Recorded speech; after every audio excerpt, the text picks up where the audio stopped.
there's tons of land out there that is sitting unutilized that could help in that supply of affordable housing. It's just not being focused on because they're rural. They can't get funding, the way that the big centers do. And so that's the challenge. Can I stay? Can I stay? Can I stay? Can I stay? Can I stay? I'm Chris Collins, and I'm the manager of land development at Robinson Consulting. Developers generally will not go to rural or small communities because it's not big enough. Somewhere in the neighborhood of 30 to 35 lots would be the tipping point between making money and not. And that's where the developers shy away from local, smaller development areas. It's too much of a challenge and it's a financial burden for them to try to get it approved and built such that they make money and it can be affordable for somebody. Your local communities in the rural, they're your local farmer, but they're also your mayor or your councillor or your planner, and so they're everything, but they're not developers. And this is where we're trying to break the barrier and change the idea around, okay, we just have to sell it to the developer and hopefully he'll do rentals or whatever the case may be, right? Rural Impact Canada work with the community and the leaders of those communities to help figure out how to take those smaller blocks of land and develop them at the same time retaining it for the municipality so that they can now be, in the business of development or in the business of community housing, rentals, however they, tend to set it up. I'm Lindsay Blair from Rural Impact Canada. And I'm Candice Larson from One Bowl Housing Corporation. This is Can I Stay? Rural, remote, and ready to build. We'd like to start by acknowledging that we're recording this podcast from the unceded and unsurrendered territory of the Algonquin and Anishinaabe people who have inhabited and cared for these lands since time immemorial. We honor that stewardship, acknowledge the harms of colonization, and commit to walking together in a spirit of learning and healing. Today, we're focusing on solutions to Canada's rural, remote, and Indigenous housing crisis. Specifically, we're taking a deep dive into Rural Impact Canada, Lindsay's organization. That's right. As president of Rural Impact Canada, I lead a team of project managers, researchers, and coordinators who work with municipalities all across Canada to overcome municipal operating challenges as well as municipal barriers such as water and wastewater servicing to deliver more dense and diverse housing within their communities. So Lindsay, in previous episodes, we really dived into the challenges that both of our organizations are trying to overcome. Could you dive a little deeper into the solution that Rural Impact Canada has brought forward? Yeah, so in the challenge, what we did was we submitted that we are going to create a step-by-step guide to help municipalities create a municipal services corporation. For the audience, could I ask you to explain what an MSC is and how it's impactful for municipalities? Sure. So a municipal services corporation, MSC, is to deliver a municipal service that the municipality currently delivers or is mandated to deliver. So that can be housing, that can be water and wastewater services. It can be, any type of utility. It can be community centers. You can use an MSC to deliver service. And what's really interesting about MSCs is, a municipality has to be the creator of it because it has to be municipally owned. But other municipalities can actually join it too. And so in some cases, when we see an MSC be used for like a utility, so we can use an example for water and wastewater servicing, there can be other municipalities that join that MSC as shareholders and are able to then utilize that service. It's meant to be an economic driver for a municipality while also delivering on a municipal service. In the work that we do, we're working with municipalities to create these self-sustaining MSCs so that they don't put more pressure onto municipal staff and take more of their time, as well as do not put pressure on their debt capacities and alleviate a lot of the constraints that are holding municipalities back from being able to support growth within their community. And when I first came across MSCs and actually how MSCs are being utilized, what I first thought was this is a really great tool and vehicle that municipalities can use to solve municipal challenges. But what I also saw was that it was taking municipalities 5 to 10 years to actually create these. And it came down to the simple fact that there was not a clear step-by-step guide. that a municipality could follow to create a municipal service corporation. And so that's what we submitted for the Housing Supply Challenge, was to create a step-by-step guide for municipalities to follow to create an MSC, and how they could then use that MSC to overcome municipal challenges like water and wastewater servicing. And then with that framework that we created, the step-by-step guide, and how we would work with a municipality through that process, we then discovered, well, municipalities are also wanting to build housing, but they didn't sign up to become home builders when they took on their jobs. But they're recognizing that this is possibly a role that they have to play now. And so we then created our Municipal Housing Development Program, MHD. And that program, in a similar way to the MSC program, creates a step-by-step guide, framework, or roadmap that a municipality can follow to go about actually developing housing on municipal land that they own.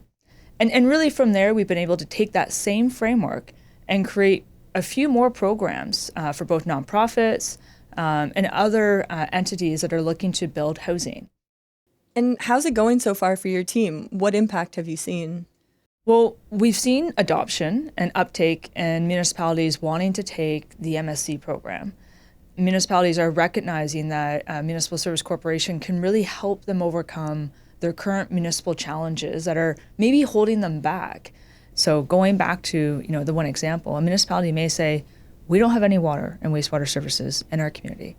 And we really do think that using decentralized services is the right way to go about doing this. But we don't have staff that can manage and operate these systems. And we want to go and create a utility to then be that body that manages and create and operates these systems. And so some examples of the work that we've done so far is the Township of South Frontenac. The township purchased land almost 5 years ago with the intention that they really wanted to build housing on it. But that land just sat idle because they just really didn't understand what step to take. Mm-hmm. And we see this same example in many municipalities across Ontario and Canada, where they do own land, but it's land that's sitting idle and vacant or underutilized. And ultimately what's preventing that land from getting developed is just the unknown of what's my first step, and then what does that mean for the second step? What's it costing? And what's the timeline for all of this? These are all, questions that municipal staff actually has to answer when they bring, ideas forward to council. And so that's really been the impact, is the desire is there by municipalities to support development. And the desire is there by many municipalities to possibly build it themselves. They just needed a framework and a clear step-by-step guide to follow. And the impact has been is municipalities are now building that we're working with, and also our nonprofits that we're working with. They are now building, and shovels are hitting the ground. And for you personally, Lindsay, what's the impact been? Well, I come from a small rural town, and so I've had a personal tie to this mission and helping support rural and small municipalities from the start, because I see it in my own communities. And I'm very active in development in small and rural communities, especially across Eastern Ontario. And one project that really stands out to me is a project that our team's been able to support in Perth, Ontario. It's a new co-op. It's one of the first new co-ops to be launched in Canada in over 30 years. And it's a co-op that's across the street from the pool that I swam in as a kid. I love that. Across the street from the school that I went to. And it's been really, overwhelmingly, I would say, meaningful for me to see where I've come from and where I was raised, to be able to give back to that community through the work I'm doing with Rural Impact Canada. And if there's anything that you could leave a community with as your final words to them, what would that be about your organization and the solution that's brought forward? Let us be the desk. We keep saying it. We know municipalities are struggling to just get their work done. Mm-hmm. And so to take on new tasks, especially, in our small and rural communities, they don't have the functions that you do see in our larger, more urban municipalities because they just can't afford it. So, internal legal counsel, internal, housing specialists and things like that. Those functions don't really exist in these small and more rural municipalities. And again, to a point I know I've made before, it may very well be that the CAO is also the one trying to lead, a new housing action plan while doing their day-to-day roles. So let us be the desk. Let us come in and tackle this issue and tackle it in a time-effective manner, in a cost-effective manner, because it is our skill set, so that they can go and do what they're meant to do. Well, Lindsay, I appreciate being able to learn more about Rural Impact Canada. You know that we've been a big supporter along the way and that we love watching your projects grow and really come to fruition. And we really love working alongside you and partnering on projects with communities that are close to our projects as well. Yeah, Candace, we really enjoy working with One Bowl and the joint opportunities that we're currently working on together. Thanks for giving me the chance to share more about Rural Impact Canada. I'm looking forward to turning the tables and learning more about your work with One Bowl next time. But for now, I want to bring back Stephanie Corrin, who we spoke to in episode 1, because she really understands the issues we're trying to solve in my hometown of Perth, Ontario. Stephanie Corrin is a single mom who has faced rising rent over the years. She's also the vice chair of Lynden Housing Cooperative, a project of my company, 2B Developments. Hi, Stephanie. Hi, Lindsay. It's great to be here. So Lynden's a project that's based in Perth, Ontario, and that's where I grew up. And so that project and this project has meant so much to me. And so I think if you can, there's the aspect of building a project, but I think there's something to be said about the relationship between all the people who are involved in the project and the level of commitment that everyone brings to the table to make a project happen. And just wanted to know if you could share your view on that and all who have been a part of the project to help bring Lynden forward. This project has definitely been focused on dedication, passion, and determination. And everybody who's been involved directly has that same focus and attention, which is really what I feel has brought it together. Anything that we asked of you and your team were brought forward. And I believe anything that you asked of us, we were right there to deliver as well. I don't know if if I would have been where I am if I had known at the beginning. I would never think that I'd be able to get to this point, and then it was even more than I could possibly imagine. Definitely was very pie in the sky to begin with, but your regular reports and your ability to explain things in terms that were understandable were absolutely integral on my end to getting the work done that needed to be done. So I really, really appreciate putting things into simple language, because there's really nothing simple about it if you're looking at it from the outside. Yeah. So that was really, really important and very much appreciated by the entire board. Mm-hmm. Absolutely. What's one of the biggest takeaways in the Lynden project that you've had, and how do you plan to apply that and possibly Lynden 2.0? Yeah, we speak about phase 2 often. Yes. From the get-go. I think it's just the fact that it can be done. It's absolutely incredible that, a small team came together and then brought together incredible people, and that, in a year this is happening. It's quite unfathomable, and it's kind of difficult. I speak to people with great enthusiasm, and they receive that enthusiasm and equally share that. The community's support has been incredible. People are always asking, when's it happening? What's happening? All kinds of questions. And as we saw with the Breaking Ground celebration, lots of people came out to support that. And similarly with the GoFundMe campaign that started it all off, that was packed with people with interest and curiosity and ongoing support. Yeah. And a few things you said there I want to touch on. So first of all, a year has felt, I think, probably very long for us because of the amount of hours that have gone into this every day as part of that year. But the reality is a year to take a project from land acquisition to building permit is quite incredible. And I think it speaks to the value of supporting development within our rural and small communities as a key aspect to solving the housing crisis. We have much larger developments taking place in our larger cities and urban centers, and those projects take 3 to 7 years in some cases, and they bring a lot of housing. But I think you would agree with me that our housing crisis is now, and it's exponential. And so we need to be delivering housing now in as much capacity as we can while we work on this larger supply injections that does take time. I completely agree. And in working with a vulnerable population and people who are encouraged to go on rent geared to income waiting lists that are up to 10 years, it's just unfathomable how people are able to survive. So yes, we need the housing in whatever capacity, multiple capacities as soon as possible.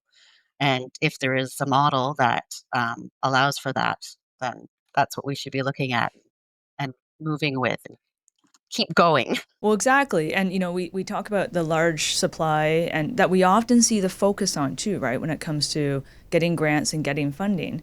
But if we were to take Perth and even Lanark County as an example, you might have, I don't know the data off the top of my head right yet, but I think it's around 300 or more are on the housing list in Lanark County.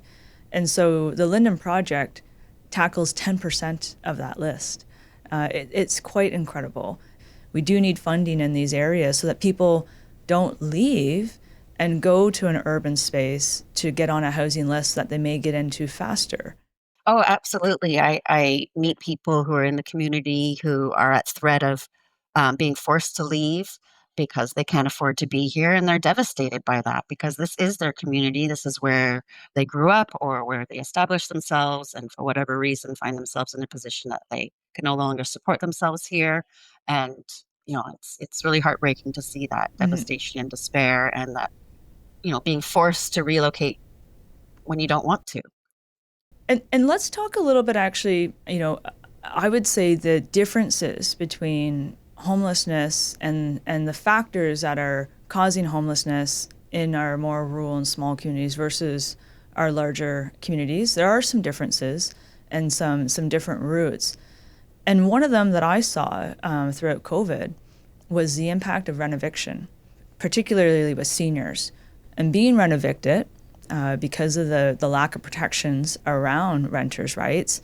But that impact, of a 65 plus year old who's on a fixed income, who had, saw their life at $650 a month in rent, has now also faced this new reality in our small and rural communities that have had an increase in rental rates to 1,500 plus.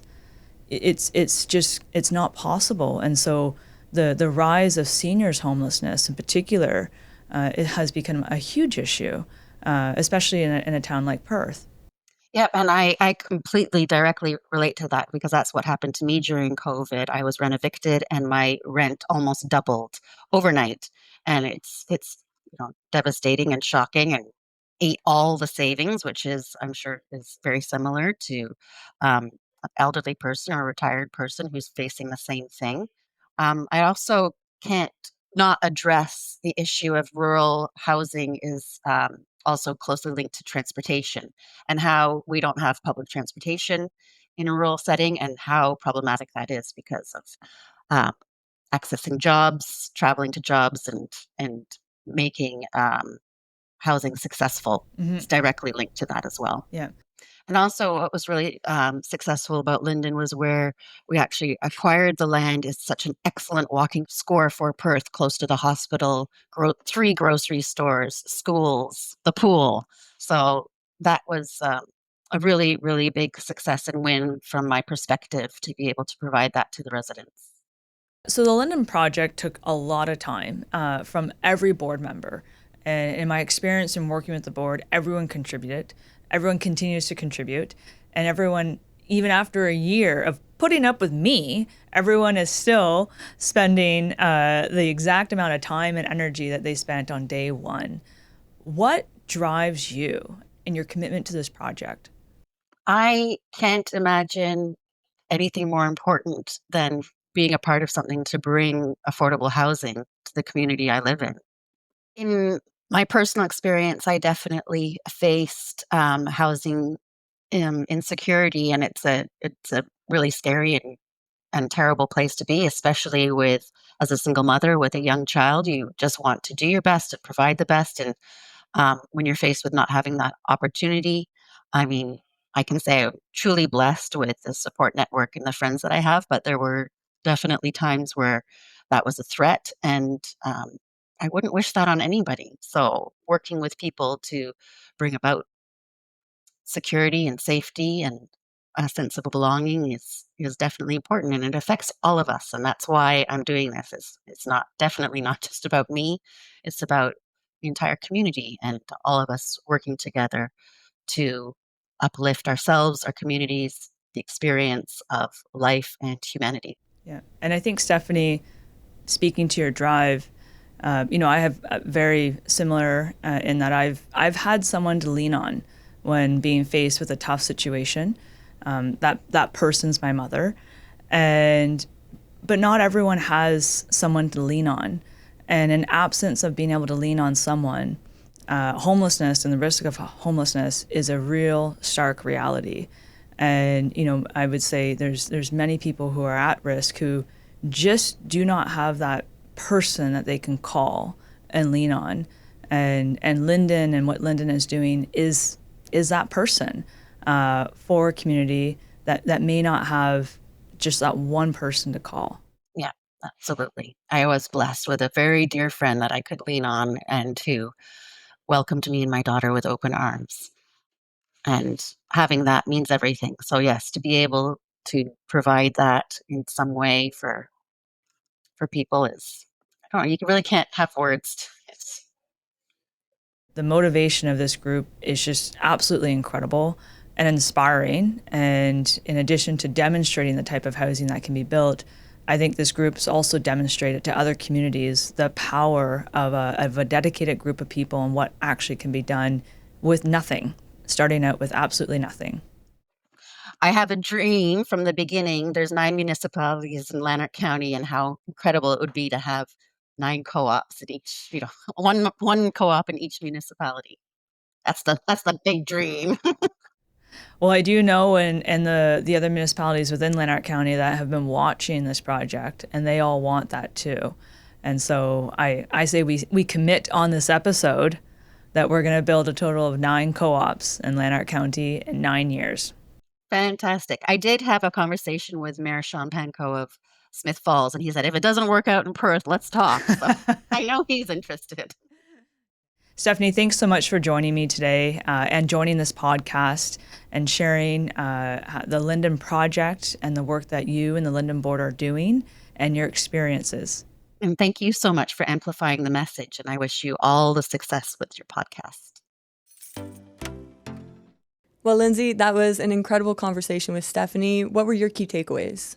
Well, there were a few. Stephanie, I think, comes at the project from 2 different perspectives. Someone that lives in the community, who's a renter, who has faced the fear of rising rents and had it happen to her, and also who is someone who works on the front lines in other ways, working at the table and the food bank in the community, and is firsthand seeing the impact of the housing crisis and how that impacts what available money people have for other needs as well, such as food.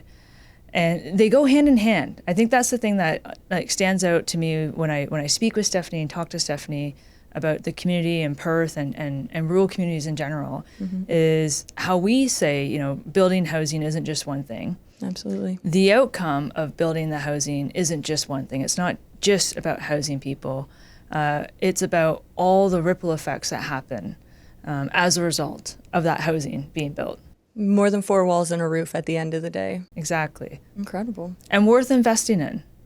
The investment into housing and into projects like Lynden is an investment that has a ripple effect and a continuing effect in different aspects too. It's really beyond that investment in just physical construction material, and it's investment in the people that are going to live in those homes. Exactly. And call that home for their lifetime. Exactly. It's great to see Rural Impact Canada's solutions making a big difference. But if either of us want to make an even bigger difference and help more communities get where they want to go, we're going to need some outside funding. And that's where the $300 million CMHC Housing Supply Challenge comes in. Both Rural Impact Canada and One Bowl have stepped up to try and accelerate our impacts through this program.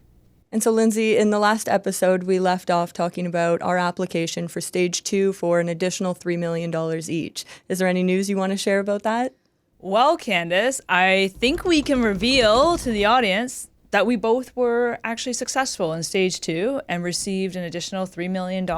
And the stress, as much as it was worth it. That means we're now the final 8 in the competition, and taking in $3 million in the second round definitely doesn't mean the competition's over by any means, and it doesn't mean that the stress is gone. So let's maybe talk a little bit about what we really said we would accomplish and what we've been able to accomplish so far with those funds. Yeah, you're right. I mean, as soon as we found out about being a winner in stage 2, the pressure was amplified. Absolutely. And we knew who our competition was. We knew what everyone was doing and bringing to the table.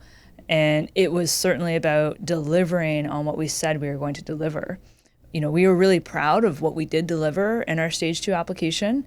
Being a new organization, having to have created our program for that submission, we actually were able to demonstrate to CMHC that we had created 3 programs from when we set out to only do 1. So we were really proud of the fact that we had demonstrated that in our second submission. But now it was about also putting those programs into practice and continuing to innovate those programs and delivering more and more housing starts. Because I think we all knew that stage 3 was about show us the housing starts. The sprint had then begun. Absolutely. Well, and for us, when we did our stage 2 application, at that point, we knew that there was some projects that were coming down the pipeline that were about to take ground and really kickstart.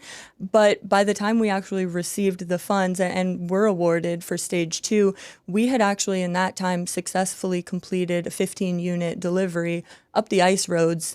And we went over 1,000 kilometers. And it was definitely one of our most all-encompassed projects that we had done to date. So you are right that really was what we were attempting to prove, was that now this was being uptaken by communities. There are real builds that are breaking ground, and there's real tangibility impact. of it. That's exactly it. CMHC, they made it really clear, getting through stage 1 was, showing that you had a proven idea, yes. proven. And stage 2 was, showing the adoption, the uptake. But we all knew stage 3 was, okay, show us the pudding, show us the actual tangible outcome. And that's all, that CMHC, I think, wanted in that final application. And I think, what Canadians would expect at that point too, show us the housing being built. And you were already building it. Absolutely. And I think it's also important to state that at that stage in the competition, CMHC was also looking beyond housing and looking at what tangible outcomes could exist that are beyond just building a home at the end of the day. And for us in our application, that came down to our Ontario manufacturing facility, proving that by the time we did stage 1 application, it really was in the early thought process. By the time we went into our stage 2 application, it was a tangible that was going to move forward, that had the supply chains in place, and that was a viable and feasible business to take off the ground. And that was system level. That's it. System level. It doesn't have to all be units at the end of the day. CMHC was open for the fact that impact and tangible impact can be things other than housing, because there is an interconnectedness that other outcomes will create more housing down the line, just like our manufacturing facility will. Yeah, and I did see that with the innovators that did make it to the final stage and that were eligible to submit to stage 3. All the innovations and solutions being put forward were system-based. They weren't just tackling one chain within the chain link of the housing ecosystem. It was multiple chains. And stage 3 was all about whose chains are having the most impact and actually linking together. I think that's what we all had to prove coming out of stage 2 and into stage 3 was, here are all our little links, and they're actually coming together right now. It's happening.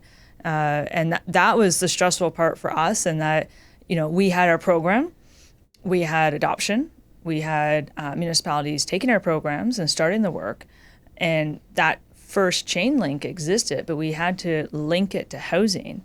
And we were on track to get building permits issued and planning applications issued, and we're already doing that, but we knew we had to amplify it even more to have a strong application for stage 3. So, and that's what I heard from all the other innovators too. It was like housing starts, building permits, demonstrate that the housing is actually coming online as a result of your innovation, as a result of your solution. Absolutely. And I think the competition, especially that stage 2, once we did receive the funds, I think that accelerated how quickly we were trying to make partnerships, improve that tangibility of not only the partnerships, but the outcomes as well. And for us, it was, okay, there's things where you would normally have maybe a year timeline on it to accomplish. we had only a few months to prove what could be. We had 3 months. That's it. 3 months by the time we were told. We also had, the typical holiday season that most Canadians celebrate. In between there, it's the end of the year. Everyone's burnt out. We're going into the new year. No one's working until January 10th. So we really had 2 months. Absolutely. It was, I felt like I was like sailing in the ocean on a little dinghy. It's just like, I was just surviving out there. And no map, no GPS, just find your way and figure land. it out. Land was in the horizon, and I was just trying to get there. I vividly remember writing the next application and starting on it during the Christmas holidays. Yes. That is a vivid memory in my mind going, at this point, we've already done this long of a sprint to get where we're at. We've now taken in $4 million. We've pumped a large majority of that back out to grow the business, to establish manufacturing, to create impact. And now it's what else can we do and how quick can we get that going? And it really was a stamina race at the end of the day. I canceled life. That's it. I canceled life to my family and Absolutely. friends and said, I'm sorry. Yep. But, and for the audience, like stage 3 at the time was up to 5 million. And so we'd already won $1 million in stage 1, just won 3 million. And that's just so significant. But then to also be like, I'm about to touch potentially up to 5 in 3 months, like there's no stopping now. No. You have 5 kilometers left of this 100-kilometer race. Like you've got to give it your all. Especially for organizations our size who, like, I've Bootstrapped. talked. That's it. And we've talked about it both on the podcast and privately as well, that both of our organizations needed a pathway for funding. We needed a viable way that we could tap into it. And oftentimes the Northern, Rural, Remote, and Indigenous organizations are the ones that are overlooked for funding. And so this was really okay, 5 million is this close to us? Mm-hmm. There's no way we're letting this opportunity pass by. And it was whatever has to happen over the next 3 months is going to happen, and we're going to make it happen. And I think that was a strength of us, was really that northern aspect and that rural remote kind of component that we brought was make it happen. Yeah. And Candace, I think we'll stop it there because there's still a lot more to be said from transitioning from stage 2 to stage 3. And our viewers can tune in to the next episode and hear more about what that transition was and how those applications went. Candace, I really believe in this mission I'm on with Rural Impact Canada. And it's been so rewarding to see that when others learn what we're doing, they get it. One of those people is Chris Collins, Lands Development Manager at Robinson Consultants in Ottawa, who you heard from at the top of the show. Here he is again. People love the fact that we've got this sprawling country, we've got open land, we've got all these communities, and we've got all the, the things that we're known for, but we don't grow them. The big centers seem to be the focus. I come from a rural community. The same kinds of things come up around, housing development is, I love my community, but I can't, as I get older, stay here because there's nothing that allows me to do that. There's no, retirement residence. There's no long-term care facilities. There's no rentals. There's nothing that affords them the opportunity to stay in their community that they grew up loving and are forced to leave it to go to bigger centers that have these facilities. And, when we talked with Rural Impact in the early stages, these were the things that we were talking about, in fact. Garbage pickup, snow clearing, snow plowing. So all of that stuff, whether it's an existing community that's not growing or it's a new community that is growing, all of those things need to be still there. And without growth, the costs continue to rise for the existing residents and becomes, a scenario where they can't afford their tax. And by Rural Impact Canada bringing development to the local community, it helps keep that at bay. It helps to bring on new, funding opportunities for community centers. It brings on, all these different things, building parks, by growing your community, by bringing people to it through a model that allows them to bring affordable housing and different housing options. It allows all those other things to happen. They sit down with them. They have different programs. They have different ideas. They talk about funding. They talk about the time. They talk about planning. They talk about all the different components that it takes to bring a project to fruition whereas your local bigger developer just would never come to the table to do that because it's not in their best interest from a financial point of view. Having Rural Impact Canada work with the local communities would be really the only way to make these projects happen. That's it for this Rural Impact Canada focus episode of Can I Stay? Rural, remote, and ready to build. Join us next week for an episode dedicated to Candace's organization, One Bowl. And why we work so well together is that One Bowl picks up where Rural Impact Canada leaves off. You help municipalities prepare the land for development, and we specialize in helping communities build affordable housing in remote regions where traditional solutions are just not viable. I'm Lindsay Blair for Rural Impact Canada. You can follow Can I Stay on YouTube and wherever you get your podcasts so you don't miss the last 2 episodes of our season. And I'm Candace Larson for One Bowl Housing Corporation. Thanks for joining us. Miigwech. This podcast was produced in partnership with Foresight Canada. Thanks to all our guests and the teams at One Bowl Housing Corporation and Rural Impact Canada for their support. Produced at Pop-Up Podcasting.